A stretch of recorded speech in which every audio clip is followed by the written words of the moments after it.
새벽빛 묵상 학개 2장 1절에서 9절. 어제는 역사고 내일은 신비고 오늘은 선물이다. 그래서 우리는 이것을 현재라고 부른다. 이것은 애니메이션 쿵우 팬다에 나오는 대사지만 사실은 이와 비슷한 내용이 아주 오래전부터 작자 미상으로 전해온 겁니다. 이 안에는 영어 단어 프레젠트의 현재와 선물이라는 언어 유희가 사용되었는데요. 그래서 오늘은 하나님께서 주신 선물이다라는 크리스찬 버전도 있습니다. 오늘 말씀은 과거의 영광과 미래의 염려에 사로잡혀 있는 포로에서 돌아온 백성들에게 오늘을 살기 위해 주신 말씀입니다. 성전 재건은 시작되었지만 아무 진척이 없을 때 학개에게 다시 말씀이 임합니다. 오늘 말씀은 초막절 마지막 날에 주어진 말씀이기도 합니다. 초막절은 광야 생활을 기억하면서 집이 아니라 초막에서 지내는 절기입니다. 애굽에서 구원하시고 광야에서 인도하신 하나님의 은혜를 기억하는 것이죠. 성전이 무너지고 나라가 망하고 포로로 끌려왔다가 돌아왔을 뿐만 아니라 자기 집을 짓고 화려하게 꾸미고 있는 사람들을 진짜 기억해야 될 과거로 초청하시는 겁니다. 하나님은 이렇게 또한 물으십니다. 너희 중에 이 성전의 이전 영광을 본 자가 누구냐? 지금 이것이 너희 눈에 어떻게 보이느냐? 이것이 보잘것없지 아니하냐? 이것은 그들의 상처를 후벼파시는 것이 아니라 사실은 그들이 속으로는 되뇌이고 있으면서도 꺼내지 못하는 것을 하나님이 대신 꺼내주시는 겁니다. 예전에 그 화려했던 솔로몬 성전에 비하면 이건 너무 초라하지. 주변 민족들이 보면 얼마나 비웃을까? 이걸 우리가 다시 짓는다고 해서 뭐가 달라질까? 하나님은 그들의 낙심한 마음을 외면하지 않으십니다. 오히려 현실을 자각하게 하시죠. 마치 이렇게 말씀하시는 것 같습니다. 그래, 이 성전은 자꾸 초라하다. 너희 눈에는 아무것도 아닌 것처럼 보이지? 그런데 진짜 문제는 너희 눈이야. 너의 시선은 너의 관심으로부터 나오는 거고. 이들의 문제는 첫 번째로 보이는 것에 치중한다는 겁니다. 솔로몬의 성전이든 이방인들의 신전이든 이 정도는 돼야지 하는 기준을 가지고 있는 겁니다. 그러나 그 예루살렘 성전의 웅장함에 놀라고 있는 제자들에게 예수님은 이 건물들을 보느냐? 돌 위에 돌 하나도 남지 않고 다 무너질 것이라고 말씀하셨습니다. 하나님을 향한 마음이 없으면, 하나님과의 관계가 깨져 있으면 속은 썩고 있는데 겉만 꾸미는 것과 똑같은 겁니다. 영국에는 참 오래되고 고풍스럽고 경건함을 불러일으키는 예배당도 많고요. 한국에는 세계에서도 알아주는 가장 크고 화려하고 최신식의 시설을 갖춘 예배당들도 많습니다.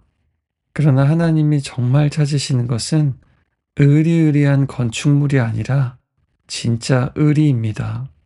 그리고 가난하고 갈급한 심령, 또 통회하는 마음입니다. 두 번째 문제는 과거에 사로잡혀 있는 것입니다. 심지어는 과거의 부흥과 은혜 받았던 때조차도 현재의 믿음과 사명의 걸림돌이 될 수도 있습니다.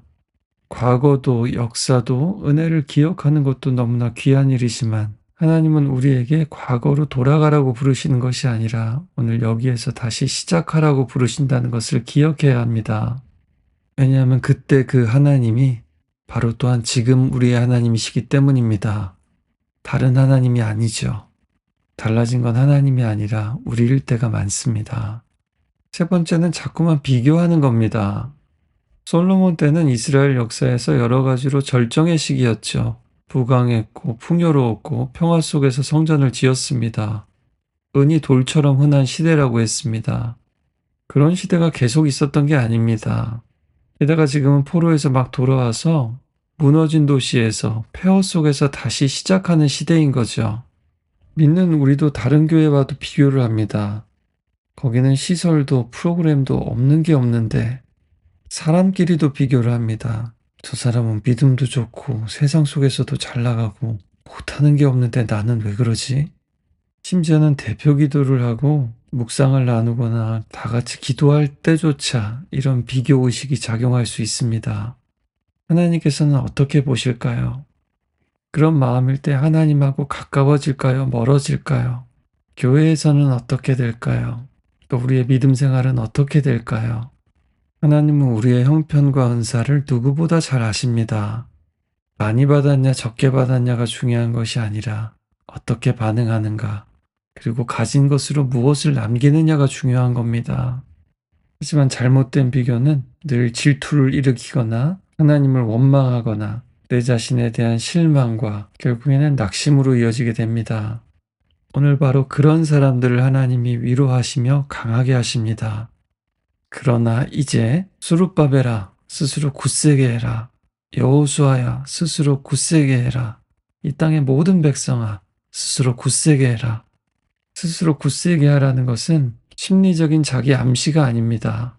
이것은 단순히 기운 내라는 것이 아니라 붙잡고 단단히 서고 다시 일어나라는 말씀입니다. 걱정하지 마. 다 잘 될 거야.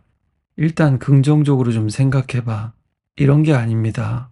모세는 죽고 요단강 앞에 서 있던 떨고 있던 여호수아에게 강하고 담대하라고 하신 말씀과 같습니다. 스스로 굳세게 해라. 왜냐하면 내가 너와 함께 하니까. 내 기분이나 주변의 분위기나 내 상황이나 조건 때문에 강해지는 게 아닙니다. 하나님이 함께하는 사람을 세상은 이길 수 없습니다. 그럼에도 마음이 낙심되면은 우리는 무기력해지고 자꾸 안으로만 기어들어가고 싶을 때가 많습니다. 그런데 하나님은 다시 일어라고 하십니다. 생각만 하지 말고 자재들을 하나하나 갖다 옮기면서 성전을 세우라고 하십니다. 그리고 하나님이 함께 하시니까 모든 염려와 두려움을 떨쳐버리라고 하십니다. 하나님의 영이 너희 가운데 머물러 있느니라. 어디 가시지 않는다는 겁니다. 그리고 눈에 보이는 어떠한 것이 아니라 이 하나님이 함께 하시는 것이야말로 성전의 영광이라고 말씀하십니다. 그리고 그것이 곧 우리의 영광이기도 합니다. 성전이 확장되고 화려해지지 않아도 이것만 있으면 됩니다. 초대교회에서 또 로마 시대의 사람들이 숨어서 모였던 그 가정에 하나님의 영광과 능력과 사랑이 충만히 거했습니다. 하나님은 사람들이 아무리 작아도 초라해 보여도 겨우 다시 시작하는 그 자리에도 함께 계셨습니다. 하나님은 이렇게 말씀하시는 겁니다. 다윗도 모세도 솔로몬도 예전의 영광도 돌아오지 않는다. 그러나 내가 너와 지금 함께한다. 그것이면 충분하다. 예전 교회, 예전 목사님, 예전 리더, 예전의 부흥은 다시 오지 않는다. 그러나 나는 너희에게 간다. 그리고 머문다. 그것이면 충분하다. 그리고 더 멀리 내다보게 하십니다. 지금 이 성전이 작아 보이지만 나는 지금 너희들과 함께 나라들을 흔들고 역사를 뒤 흔들어 놓을 일을 준비하고 있다. 모든 것이 흔들려도 영원히 흔들리지 않는 나라, 그리고 만국의 보배이신 우리 예수님, 그리고 정말 역사는 계속 흔들렸습니다. 페르시아 제국, 헬라 제국, 로마 제국, 그 진동 속에서 구원의 길을 준비하고 계셨습니다. 그리고 각 나라에서 사모하는 사람들을 성전으로 불러 모으실 것입니다. 그것을 위한 모든 자원은 하나님이 준비하실 것입니다. 왜냐하면 은도 하나님 것이고 금도 하나님 것이니까요. 교회의 영광은 건물이 아니라 하나님의 임재고 말씀이고, 교회의 영광은 건물이 아니라 하나님의 함께하심이고 말씀이고 복음입니다.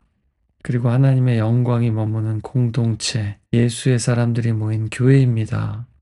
그리고 그곳에 세상이 줄 수 없는 참된 평강이 있습니다. 예수님께서 십자가로 이루신 평강 말입니다. 이블린 워어는 이렇게 말했습니다.